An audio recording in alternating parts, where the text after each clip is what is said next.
Pour faire simple, je voulais pouvoir expliquer facilement mon métier à un enfant de 7 ans. Et j'ai eu un coup de cœur pour le fondateur des éditions Le Duc, donc qui s'appelle Stéphane Le Duc, et qui m'a fait passer mon entretien de recrutement dans un bar. Et en 1 heure, c'était plié. Il m'a demandé tu fais quoi demain? Et en l'occurrence, j'avais quitté mon cabinet d'audit il y a plusieurs mois, donc j'étais immédiatement disponible et j'ai démarré le lendemain.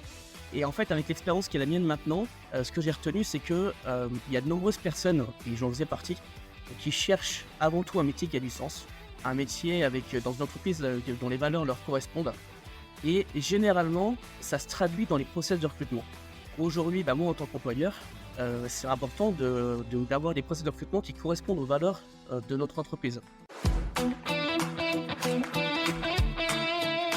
Bonjour et bienvenue dans l'entrepreneuriat, c'est du sport, le premier podcast qui mêle sport et entrepreneuriat. Je m'appelle Eric Allard et avec mes invités, nous allons parler des liens qui existent entre ces deux mondes. Car entreprendre, c'est au sens large du terme, vouloir mener à bien un projet, que ce soit dans le sport ou dans le business. En parlant de sport, je ferai le parallèle avec ce que vivent au quotidien mes invités, qu'ils soient dirigeants, managers ou entrepreneurs. Nous évoquerons les valeurs communes à ces deux univers, comme par exemple l'esprit d'équipe, la confiance en soi, la résilience ou encore la vision à long terme nécessaire à l'accomplissement des objectifs et à l'entretien de la motivation. Et les expériences partagées par mes invités vous aideront sûrement dans l'atteinte de vos propres projets. Si l'épisode que vous allez écouter vous plaît, ou ce podcast en général, n'hésitez pas à lui donner 5 étoiles sur votre plateforme préférée, Spotify, Apple Podcast ou Deezer. Vous êtes prêts ? Alors c'est parti pour une nouvelle rencontre dans l'entrepreneuriat, c'est du sport. Bonjour à tous et bienvenue dans un nouvel épisode du podcast L'entrepreneuriat, c'est du sport. Aujourd'hui, on va parler d'une maison d'édition, on va parler de livres avec mon invité Pierre-Benoît Deveron. Bonjour Pierre-Benoît. Salut Eric. Alors je le disais, on va parler de maison d'édition puisque tu es le directeur général des éditions Le Duc. Une maison très connue pour ceux qui aiment les livres et qui aiment développer leurs compétences, puisque c'est une maison qui a déjà plusieurs marques, comme Le Duc, Charleston, Alizio, Animae, qui fait des livres sur à la fois de la santé, du bien-être, de la famille, du développement personnel, etc. On va pouvoir en parler. Merci beaucoup d'être au micro, ça me fait très plaisir parce que c'est un monde que j'adore les livres, j'adore apprendre et je suis très heureux de te recevoir. Merci pour ça, Pierre-Benoît. Merci beaucoup à toi pour ton invitation. Pour débuter, comme à chaque fois, est-ce que tu peux te présenter un petit peu, 2-3 minutes, et comment t'en es arrivé ? Est-ce que le monde de l'édition, c'est un monde qui t'a toujours passionné ou le monde des livres ?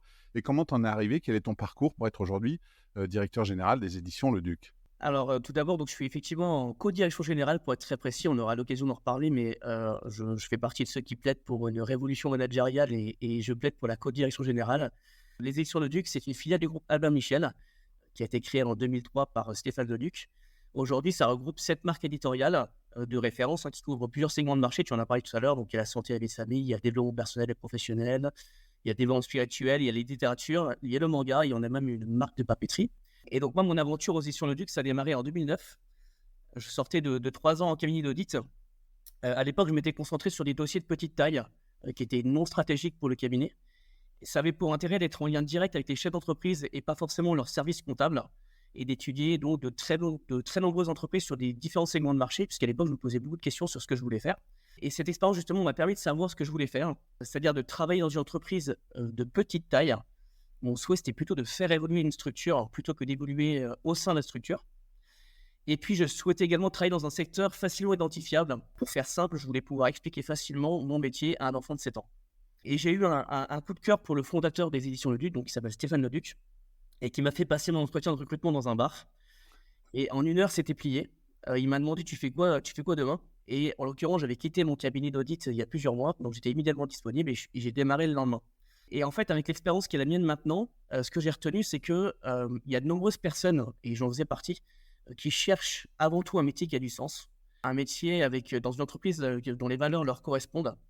Et généralement, ça se traduit dans les process de recrutement.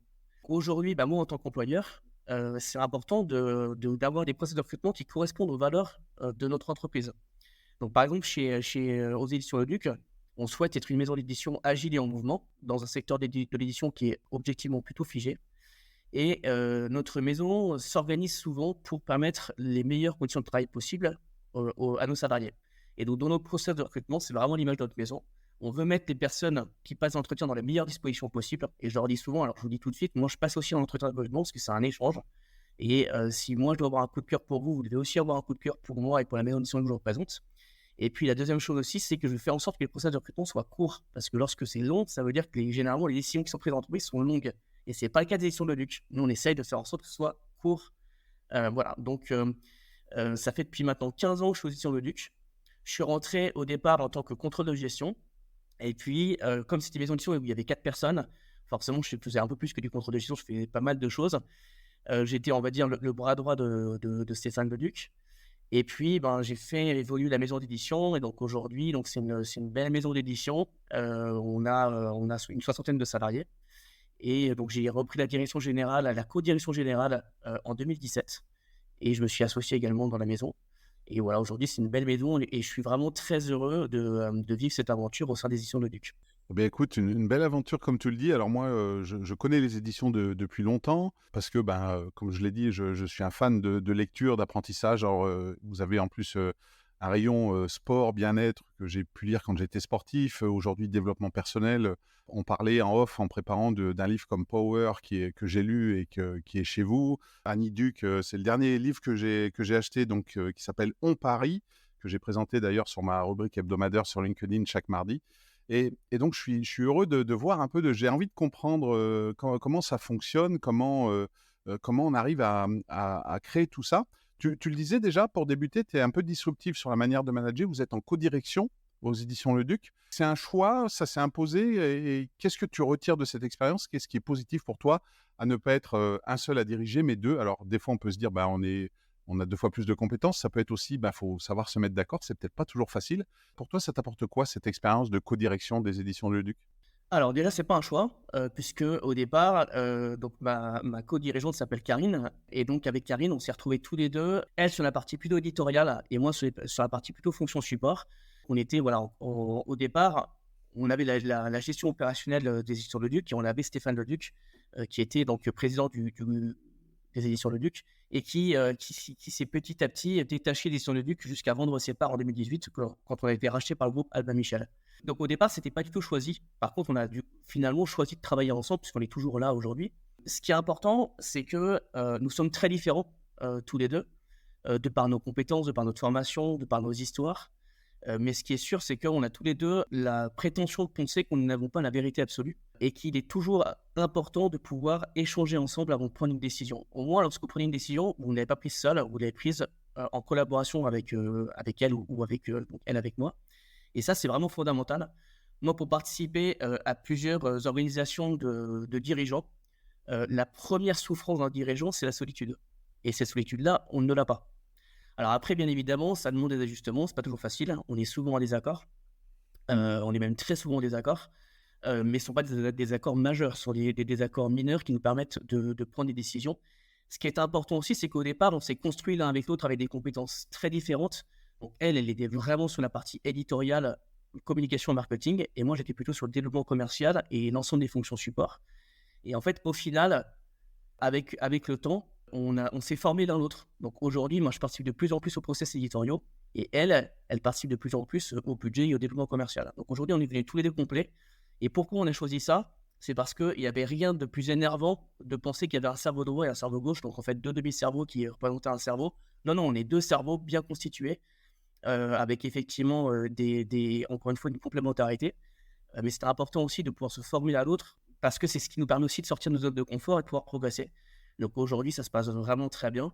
Et d'ailleurs, on encourage aussi au sein même de notre entreprise de fonctionner par binôme, même sur des binômes qui sont très différents. Donc on peut avoir par exemple notre directeur financier avec notre chef de fabrication, on peut avoir notre responsable marketing avec notre responsable commercial.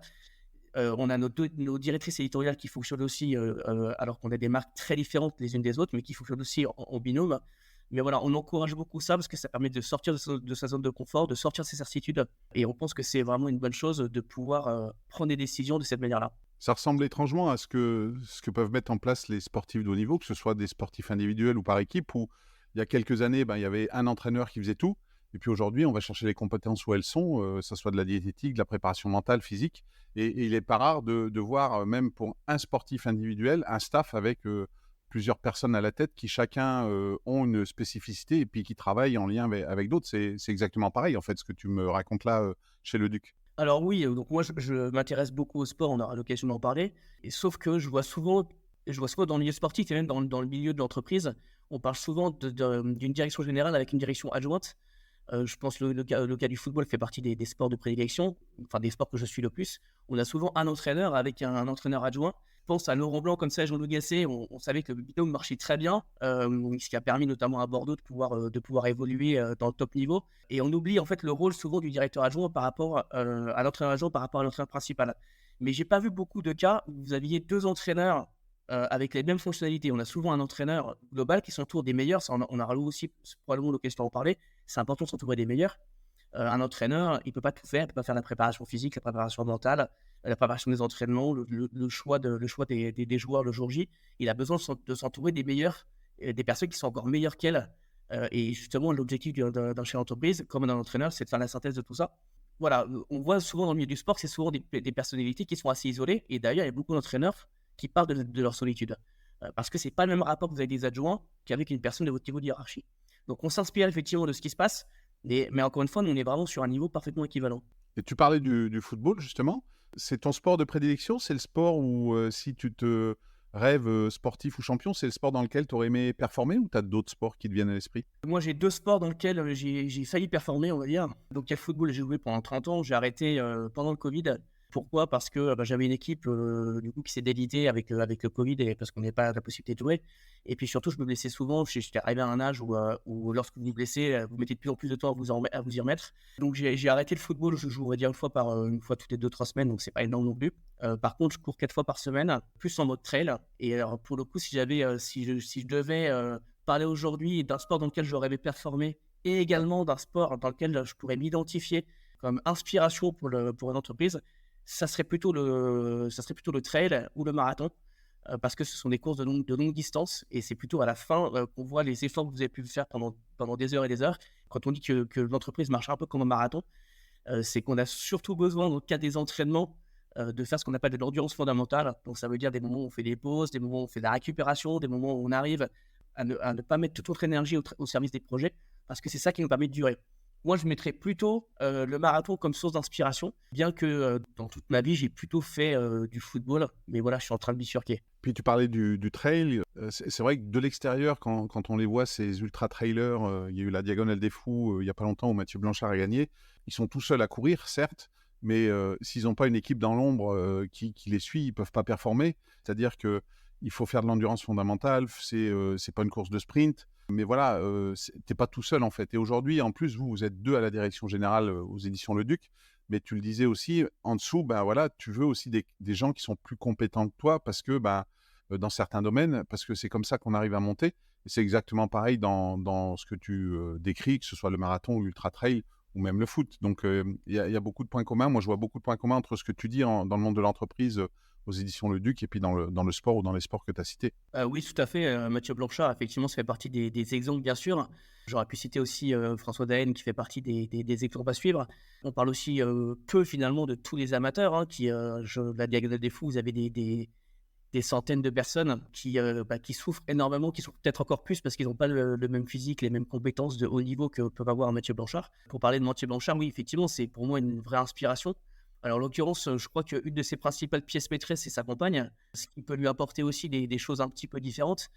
Mais il a aussi toute une équipe de préparation. Alors, je ne connais pas suffisamment bien Mathieu Blanchard pour pouvoir en parler, mais je me sens bien qu'il a un préparateur mental, il a un kiné. C'est ce qui lui permet d'ailleurs de vivre de ce sport-là. Et puis, il a bien sûr des sponsors qui lui permettent de vivre bien de ce sport-là. Mais effectivement, c'est un très bon exemple pour moi.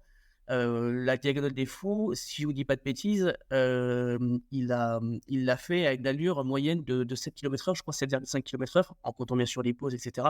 Donc c'est vraiment du temps long, c'est du temps lent, avec des nécessités de récupération, d'hydratation, de nutrition extrêmement fortes au cours de la course, et des moments où il doit aller vite et des moments où il doit aller moins vite pour récupérer. Dans une entreprise, c'est exactement la même chose. Vous avez des périodes où vous devez absolument aller fort, et vous avez des périodes de repos qui sont indispensables. Moi, pour lier sport et entreprise, j'ai besoin d'avoir des périodes de repos tous les jours. C'est hyper important. Tous les jours, vous devez arriver à vous ressourcer d'une manière ou d'une autre. Donc bien évidemment, moi, il y a une partie des ressources qui sont dans la lecture, c'est normal, c'est mon métier. Donc voilà, j'ai besoin d'aller régulièrement à ma librairie pour pouvoir m'inspirer, mais j'ai besoin aussi de faire du sport. Donc moi, je fais entre 4 et 5 fois du sport par semaine, sans compter le football. Donc plutôt entre 5 et 6 fois, voilà. Et ce que j'ai toujours appris, c'est que si vous ne remplissez pas votre agenda, d'autres vont le faire pour vous. Et donc moi, mon agenda, il y a toujours des créneaux à respecter. Et quand il y a marqué je cours, je cours. Donc il ne faut pas mettre une réunion pendant que je cours. Alors après, pendant que je cours, je peux aussi faire des réunions en courant. Pour les raisons que j'ai évoquées tout à l'heure, c'est que comme c'est l'endurance fondamentale, il faut que vous puissiez pouvoir courir et parler en même temps. Donc la bonne manière de pouvoir faire de l'endurance fondamentale, c'est de pouvoir parler en courant. Et donc je peux effectivement faire de temps en temps des réunions en courant. Mais sinon, au-delà de ça, c'est hyper important d'avoir des plages de récupération. Et moi, les plages, elles ne sont pas forcément tôt le matin ou tard le soir. Ça peut être aussi dans la journée. Parfois, si j'ai besoin d'avoir 1 heure pour les courir, j'y vais. Et d'ailleurs, on encourage le fait de faire du sport dans l'entreprise, puisque le chef d'entreprise, il doit être inspirant aussi. Il doit montrer l'exemple. Et donc, nous, on a offert un abonnement à tous nos salariés dans un club de sport qui est juste à côté de chez nous. Et donc, ils peuvent y aller quand ils veulent. Et lorsqu'ils y vont, je suis heureux parce qu'un salarié qui est heureux, c'est un salarié qui est performant. Voilà. Donc, là-dessus, ils peuvent y aller quand ils veulent dans la journée.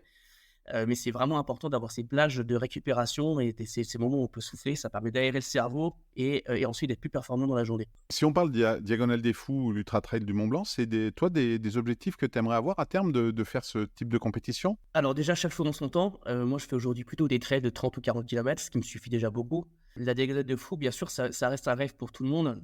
Après, ça reste une épreuve physique extrêmement violente pour le corps. Ça demande une préparation particulière. Je t'avoue que ça serait bien évidemment un rêve de pouvoir un jour faire ce genre d'épreuve, peut-être une fois dans sa vie, parce qu'on pourra dire je l'ai fait. Mais pour l'instant, je préfère de me fixer des objectifs, on va dire progressifs. Encore une fois, moi, ça fait que je cours vraiment très régulièrement, ça fait 2 ans aujourd'hui. Je suis déjà sur des trails qui sont entre 30 et 40 km, ce qui commence à être des trails où vous courez quand même entre 3 et 5 heures. Donc, ça reste déjà des belles performances. Et moi, je ne cours pas pour la performance suprême, je cours avant tout pour les sensations et pour me faire plaisir. Voilà, si après j'ai l'occasion de monter un peu là-dedans, pourquoi pas, mais j'ai aussi un peu peur de la dépendance. Voilà, j'ai vu aussi les trailers qui ne font plus que ça, et donc c'est aussi ça que je vais éviter. Donc voilà, pour l'instant, c'est un peu la réponse de Normand, mais je peux pas me projeter en tout cas aussi loin, de manière aussi lointaine. Je remets ta casquette de patron des éditions Le Duc, d'éditorialiste. Est-ce que tu as parlé de François Daen, de Mathieu Blanchard qui t'inspirent? Est-ce que toi, en tant que créateur de livres, ces personnes-là, si demain elles racontent leur vie, tu aimerais bien les avoir et qu'elles fassent leur biographie chez toi? Et comment ça se passe, ce processus de sélection? Est-ce que toi, demain, en tant que DG, il y a une histoire, un livre qui te plaît, tu peux arriver et dire on a envie de le faire, et puis tu mets le processus en place? Comment vous choisissez? Combien de livres vous faites par an et comment ça se passe exactement? Alors, il y a plusieurs questions dans ta question. Déjà, est-ce que j'aimerais avoir Mathieu Blanchard et François Daen dans le catalogue? Bien évidemment, oui. En l'occurrence, ils ont déjà écrit dans d'autres maisons. Donc, ce sera compliqué de les avoir. Mais en tout cas, c'est effectivement tout à fait le type de personne que je veux avoir. Pourquoi je veux les avoir? Parce que donc, nous, on a une ligne éditoriale, malgré 7 marques différentes, on a quand même une ligne éditoriale qui est précise. Déjà, on part d'un postulat qui est qu'un monde qui lit est un monde meilleur. Ça, c'est la première chose. Ensuite, le deuxième postulat qu'on souhaite, en tout cas notre mission de vie aux éditions Le Duc, c'est de considérer que nos livres ont une vocation, c'est de changer le regard que l'on porte sur soi, sur son entourage et sur le monde qui nous entoure. L'objectif de nos livres, c'est de faire changer la vie de ceux qui les lisent. Donc, à partir du moment où on sait qu'on s'inscrit dans cet objectif-là, les auteurs ont leur place dans notre catalogue. Ce qui est important aussi, c'est d'avoir un côté positif, un côté de résilience. Donc, si par exemple, vous avez une personne qui a traversé une maladie, une longue maladie, c'est important qu'au travers du livre, elle explique en quoi la maladie l'a transformée, lui a permis de changer son regard sur son corps, par exemple, et on est ressorti grandi. Si c'est pour en parler de manière négative, triste, et c'est pas forcément nous notre manière. Je dis pas, j'ai rien contre ces livres-là, mais en tout cas, nous, c'est pas notre manière de voir l'édition. Ça, c'est important. Et donc, forcément, pour nous accompagner dans ces livres-là, on doit aller chercher des personnalités inspirantes, des personnalités qui veulent contribuer à un monde meilleur. Moi, ce qui est sûr, et c'est peut-être que j'aurais pu le préciser tout à l'heure quand je t'ai parlé de la raison pour laquelle je voulais être dans une petite structure plutôt que dans une grosse structure, c'est que, et on le voit aujourd'hui dans l'actualité politique par exemple, on a beaucoup de commentateurs de la vie publique, on a beaucoup d'observateurs de la vie publique, mais on n'a pas beaucoup d'acteurs, en tout cas un nombre d'acteurs de la vie publique. Et quand vous êtes dans une petite structure, vous agissez beaucoup plus pour faire grandir les choses que lorsque vous êtes dans un grand groupe où c'est plus difficile quelque part d'agir, sauf si vous êtes à la tête d'un grand groupe, mais sinon globalement, c'est plus compliqué. Donc moi, c'est ça aussi, et je me dis que d'une part, en tant que chef d'entreprise, d'autre part, en tant que maison d'édition, j'ai quand même cette double possibilité de pouvoir, à mon petit niveau, bien évidemment, à mon échelle, de faire changer les choses. Et donc, c'est vraiment ça que je vise. Et donc, effectivement, nous, les auteurs qu'on va chercher, ce sont souvent des auteurs qui sont experts dans leur domaine. Ça, c'est important aussi. Et qu'on souhaite faire en sorte qu'ils puissent rencontrer leur public. On a souvent des auteurs qui sont donc experts dans leur domaine, mais qui ont besoin aussi d'avoir un livre qui puisse être lu par le plus grand nombre. Ça, c'est notre mission de vie. Notre mission, c'est de faire aussi en sorte que les auteurs rencontrent leurs lecteurs et c'est de faire en sorte que le livre soit le plus grand public possible.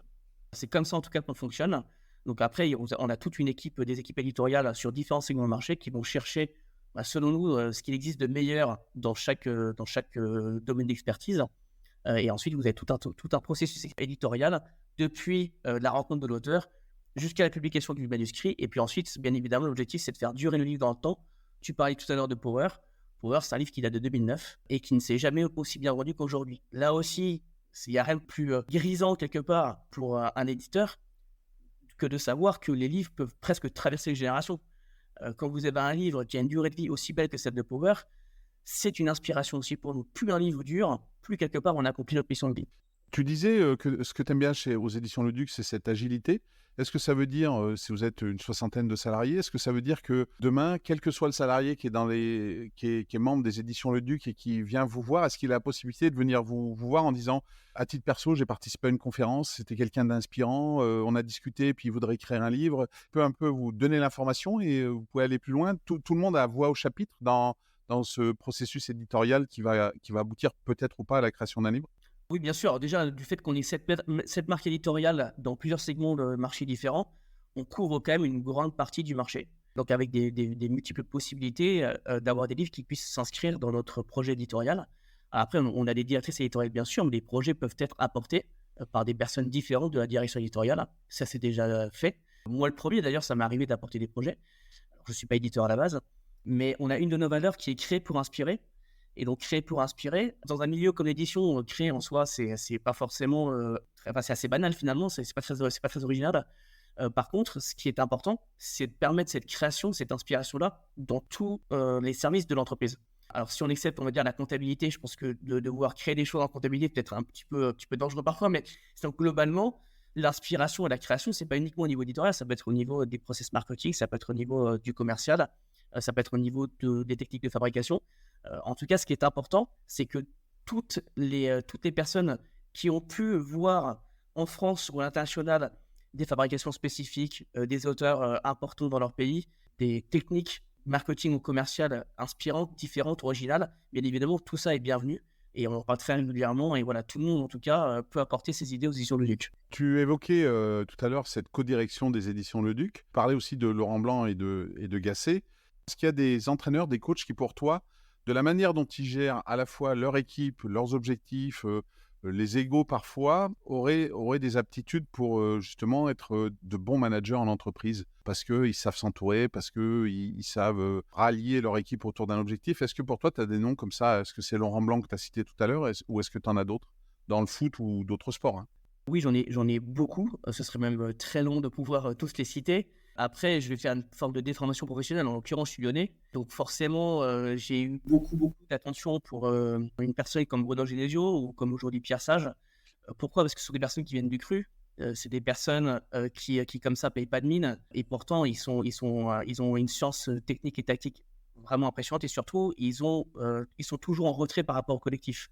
Ils ont une humilité dans l'approche que je trouve vraiment intéressante, et ils arrivent à gérer les différents égos. Voilà, c'est ça que je trouve très inspirant. Après, on peut avoir au niveau du rugby une personnalité comme Hugo Mola qui arrive aussi à gérer des grandes stars au Stade Toulousain. Et là aussi, c'est pareil, c'est au service du collectif.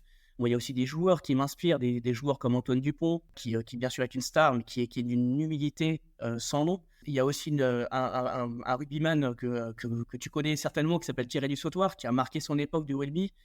Et c'est une personne...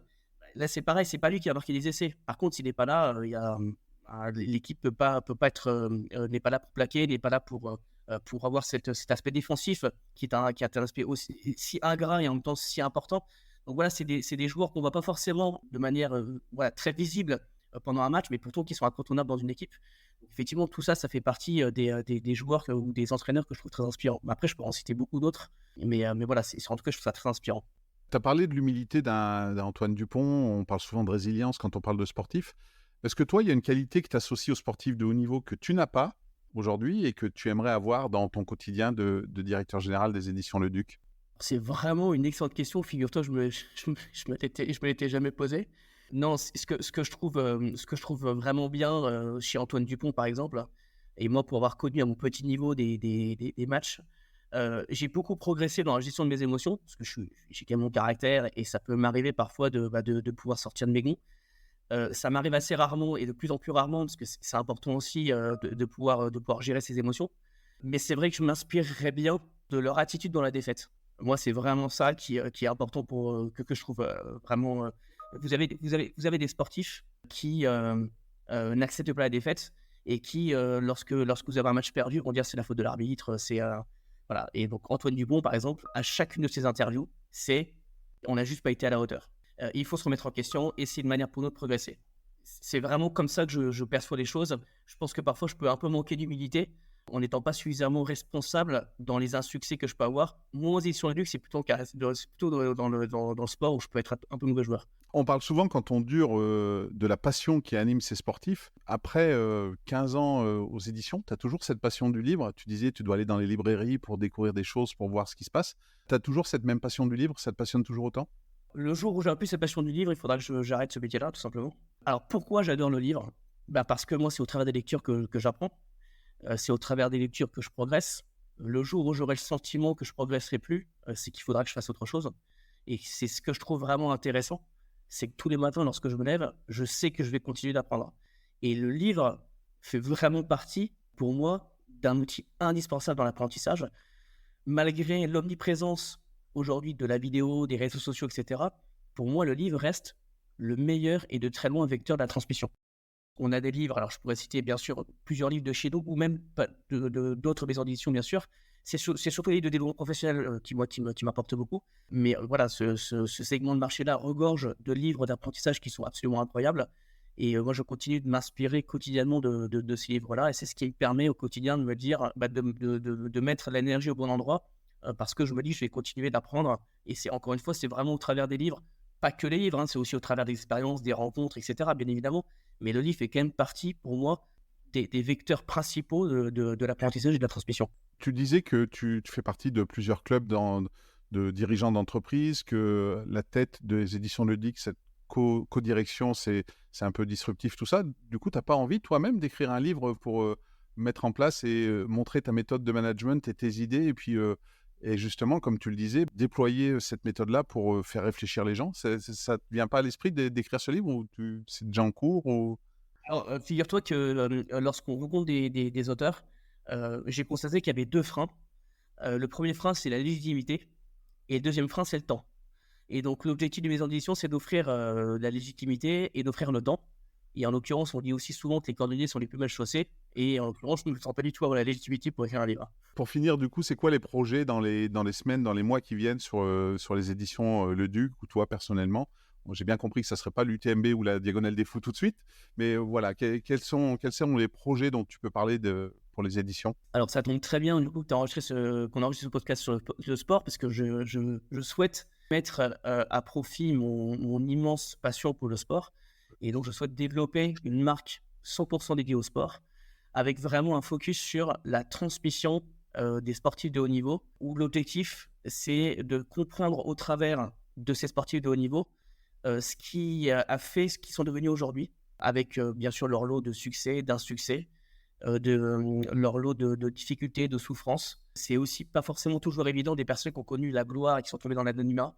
Voilà, il y a vraiment des hauts et des bas de la vie qui sont particulièrement intenses dans des sportifs de haut niveau, et je veux m'inspirer de ça et développer donc une maison d'édition, plutôt une marque dédiée à ces sujets-là. Donc plus des sportifs qui ont performé et puis qui viennent raconter leur histoire, mais qui la mettent en lien avec ce que peut être la vie de tous les jours ou la vie en entreprise. Exactement. Voilà. Après, ça sera une marque finalement assez large. Ça va toucher à tous les sports possibles. Et puis, vous avez aussi des personnes, ça sera plus autobiographique, d'autres plus dans une dimension de coaching, d'inspiration. Dans tous les cas, on sera vraiment sur un objectif de transmission. Et pourquoi je le fais? Parce que l'objectif, c'est d'aller chercher la très jeune génération qui est beaucoup trop derrière les écrans, derrière les réseaux sociaux. Et en fait, on s'est aperçu que c'est souvent le sport qui unifie, de par ses valeurs, toutes les générations, et qu'on peut aller chercher la jeune génération aussi au travers d'icônes sportives. Et je me dis que par le livre écrit par des personnes auxquelles peuvent s'identifier les jeunes, c'est vraiment une des possibilités qu'on pourra aller retrouver les jeunes par la lecture. Ils n'ont pas totalement perdu l'attrait à la lecture, bien évidemment, hein. Mais en tout cas, on va pouvoir aller chercher une partie des personnes qui ont perdu cet attrait à la lecture par des livres qui pourraient donc les intéresser. Ça a déjà commencé puisque vous avez par exemple Laura Marino qui fait du plongeon, vous avez Cléopâtre Darleux qui ont fait des ouvrages qui sont disponibles chez vous. Donc c'est enrichir ce début de collection en fait. Exactement, sauf qu'au départ, c'est une collection qui était au sein des Éditions Le Duc. C'est des opportunités qu'on a trouvées et on était vraiment très heureux de ces livres-là. On a fait de très belles rencontres, bien sûr. Là, maintenant, on va parler d'une marque dédiée. Donc, ça veut dire qu'on aura un programme éditorial dédié à l'année avec un certain nombre de nouveautés pour pouvoir dédier une partie de notre temps sur des sportifs de haut niveau. Effectivement, on avait déjà expérimenté ça. Là où ça change un petit peu, c'est qu'on va consacrer une marque éditoriale à 100% là-dessus. Et pas forcément que des Français, des athlètes étrangers également, de tous les sports et de toutes les nationalités. On est ouvert au monde entier. Et tiens, pour finir, la question piège, si toi, tu avais justement un sportif que tu aimerais avoir là pour lancer cette collection, ça serait qui? C'est une bonne question parce que s'il veut m'appeler, je veux bien. Non, non, mais c'est sûr qu'une personnalité comme Thierry Dusautoir, par exemple, ou comme Nicolas Karabatic, ce sont des sportifs de haut niveau qui ont marqué l'histoire de leur sport et qui ont toujours eu beaucoup d'humilité dans la manière d'aborder leur manière d'être. Voilà, ça fait partie des personnalités qui ont des très belles valeurs que je partage et qu'effectivement, j'aimerais. Alors là, on parle vraiment du Graal, hein. Après, il y a plein d'autres sportifs qui sont moins connus que j'aimerais avoir dans notre catalogue et et que j'ai bien sûr commencé à étudier et à rencontrer. Mais voilà, là, tu me parles de personnalités qui peuvent parler à tout le monde. Donc voilà, je t'ai parlé des principaux. Et puis pour finir, tu vois, comme on sort encore un petit peu des Jeux Olympiques, bah moi, ce que j'ai préféré fait partie des épreuves que j'ai préférées. Et on a eu, et c'est assez unique, on a eu un trio lors de l'épreuve de BMX.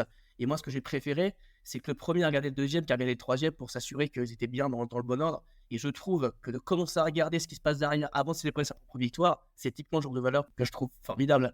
Donc voilà, c'est typiquement le genre de sportif de haut niveau que je souhaiterais avoir dans mon catalogue. Bah, le message est passé, Pierre Benoît, en tout cas. On va le diffuser et puis j'espère que ce podcast donnera des idées à des sportifs de haut niveau ou des champions de venir raconter leur expérience pour aider d'autres personnes au sein des éditions Le Duc et de cette nouvelle branche sport qui va être créée. Merci pour ce partage, Pierre Benoît, et merci pour tout ce que tu as pu nous apprendre sur le monde de l'édition. Et ben merci à toi, Eric, pour ton invitation.